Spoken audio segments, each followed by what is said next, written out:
The wind spin is in full force today following 4 federal by-elections on Monday. As the only party to gain a seat from the NDP, it's easy to say the Liberals won and the New Democrats lost. But even though they held on to their 2 ridings, some say the Conservatives have plenty to be concerned about. Mike Drolet explains. Amidst a sea of outstretched arms, the Liberal red shone through, much as it did in all 4 by-elections. 2 wins in the GTA, yet a remarkable showing out west, leapfrogging the NDP to grab the second most votes, an unthinkable scenario even a year ago.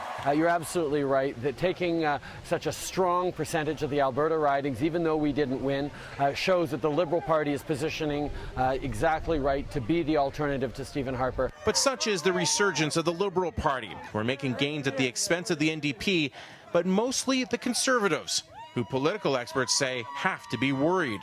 The Conservative vote went down by over 15%. So think about that. Who suffered the worst defeat? The Conservatives. Although they hung on to their Alberta seats, their margins were shrunk incredibly.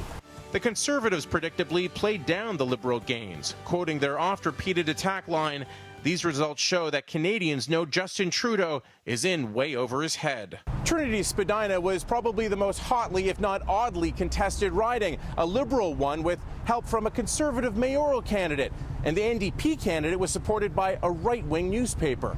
It's known as a bellwether riding, longtime Liberal until Olivia Chow and the NDP took over in 2006. And once she stepped down, the Liberals put up a potential star candidate in former City Councillor Adam Vaughan.